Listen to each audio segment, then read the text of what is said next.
what to do when right goes wrong.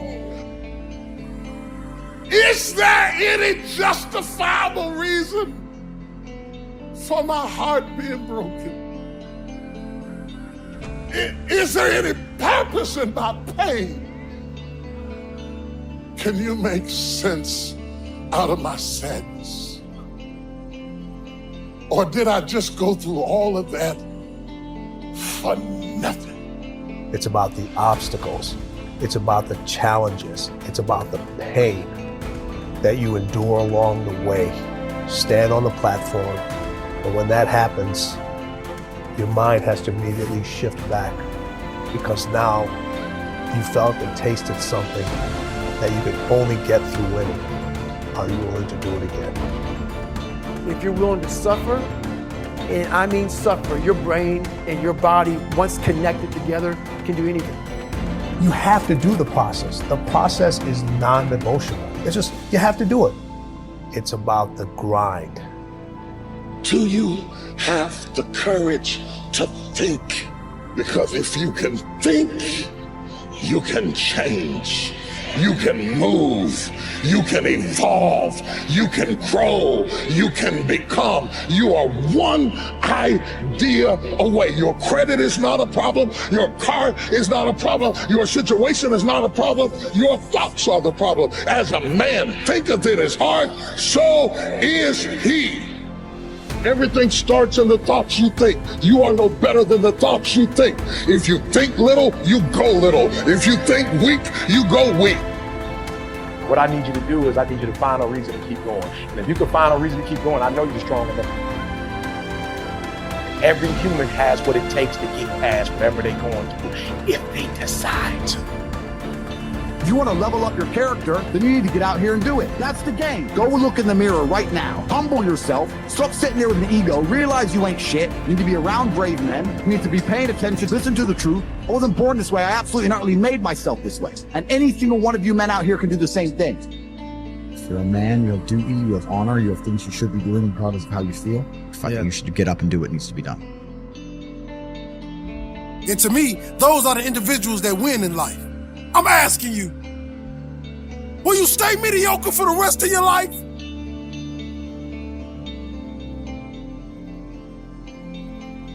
Success happens to you not because you desire it, because you earn it. Everybody desires it. It comes only if you're capable of it. You know, we say in yoga, if you keep one eye on the goal, you have only one eye to find your way. That's not a good way to play a game. It's better both your eyes are on the game. The winning the cup and the accolades are things which happen because we play a game well. It's not because we want them, it'll happen. Because we play well, it happens. So it's always best that we keep our eyes, our body, our mind, everything focused on just one thing. That is when a human being functions at his maximum efficiency. If everything is focused in one way, your body, your energy, your mind, everything is organized in just one direction. A person who's going in one direction will go somewhere. A person who's trying to go in 5 different directions will not go anywhere. For one who is seeing this life as a stepping stone for a larger possibility, for him, there is no failure. For one who is looking at the simple events of this life itself as the goal of life, for him, there is failure and success. If you are just seeing this life as a stepping stone for a larger possibility, if you have a good deal, you use that for your well-being. If you have a bad deal, you use that for your well-being. The economy was on the boom when every fool could be successful. When the economy is on the boom, everybody gets carried, isn't it? Now there has been a meltdown. Now it takes something else to be successful. It doesn't matter what the hell happens with your life. If you are seeing this life only as a stepping stone for a larger possibility, then whatever the situation, it is beautiful and very useful. So various situations in your life, either you can use it to make yourself stronger and better, or you can sit and cry. This is the choice you have. Everything.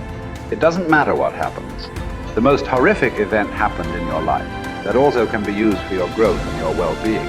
So the fear of failure. Failure is bad enough. Fear is adding spice to it, isn't it? I'll give you a formula. If you want to know what makes people happy at the most basic level, when your life conditions match your blueprint, when your life conditions are what you're expecting, not your ultimate dream, but when you meet your basic expectations, you're happy. If your life conditions are better than you expected, you're over the moon. If your life conditions don't match your blueprint, your expectations, you have pain. If your life conditions don't match your blueprint and you believe I'm unable to change it, it's something wrong with me, or it's a permanent problem, or it's pervasive, or it's personal, you get into learned helplessness, then you're going to suffer. And so nothing is permanent, not even the body is permanent. Certainly no problem is permanent. Your soul might be the only thing that might be permanent, right? So it's really helping people to understand that when the life conditions change, your blueprint has to change with it. Either if you're not happy, you either have to change your life or change your blueprint, your expectations. Usually it requires a combination of those two. So often what you say people is slighting is their life conditions changed, and then what they were doing wasn't enough to make them feel the way they wanted to feel, and so then they adapted to an old style of coping. They went back to smoking or drinking or eating or yelling at people or whatever the pattern may be. But that's because they didn't continue to grow. And so that's why it's not a static thing with me. I teach people not just, okay, you're going to make these changes in your values. It's like, you got to look as your life conditions change. You're going to make that happen. As you hit different stages of life, you're going to have to make those decisions. And everybody wants their life to be better, but no one wants to change, right? So we have to keep changing as the life conditions change. We got to update our blueprint, our values, our beliefs, our rules about how to play the game. And we have to update our behaviors to adapt to where the environment is. If you don't do that, you're in trouble. There are many people during COVID who it was the most horrific experience. There are many people that learned to use COVID, not let COVID use them. They grew their businesses, they expanded their mind, they shifted their emotions. They did things they never would have done. Other people gained 20 pounds, right? So it's all a matter of, do you adapt to the life conditions? And do you learn how to learn? Because this isn't a one-time thing. Oh, I did this thing. I went and worked out for a weekend. Now I'm pumped. Well, great. How long is that going to last? You're going to have to continue to use that and have a daily practice. Otherwise, you, of course, go back. And that's the biggest missing thing. I teach people daily practices that can take what they've learned and make it ongoing in their life, as opposed to, wow, I had this great weekend. The big question is, are we letting ourselves become what we wish to become? In this most important subject of association, here are some actions you may want to take. First, disassociation. You may, after a study of those 3 questions, who am I around, what are they doing to me, and is that okay, you may come to the serious conclusion that there are some people you just have to break away from. I'm not saying that it's an easy step to take, and it's not to be taken lightly. However, I am saying it may be an essential task. You may just have to make that hard choice not to let certain negative influences affect you anymore. Remember, it could be a choice that saves the quality of your life. The second action you may want to take is limited association. It could well be that you are spending too much time in a certain area of your life with a certain group of people. It's easy to put time and effort in the wrong place. The guy spends 3 hours at the ball game and 30 minutes listening to the sermon. See, that's called out of balance. 30 minutes for spirituality, 3 hours for entertainment.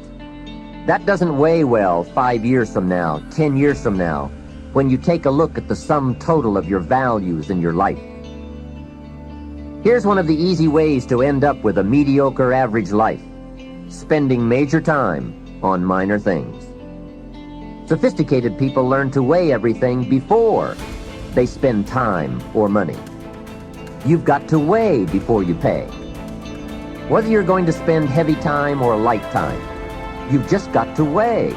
Otherwise, if you're not careful, you can get trapped into spending heavyweight time with lightweight people. Now, it's okay to have casual friends as long as you give them casual time, not serious time. Spend major time with major influence and minor time with minor influence. It's so easy to do just the opposite, but don't let it be said that you fell into that trap. So maybe all you need to do to change some of the influences in your life is not to eliminate them, but merely limit them. Say, I have a good time with these people, but I'm not going to spend days and days with them anymore. I'm just going to cut that down and save some of that time for more major people and more major enterprises.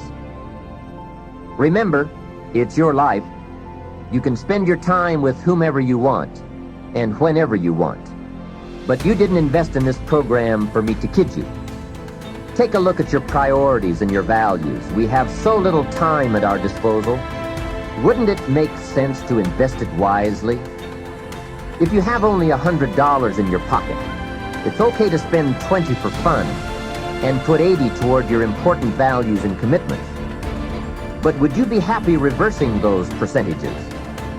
Better to put the majority of your money where you know it will get you a positive return, rather than put it where the taste is brief and the results are poor.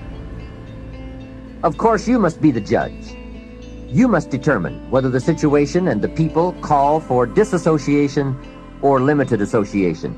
But remember, if it isn't taking you where you want to be 5 years from now, 10 years from now, now is the time to fix it.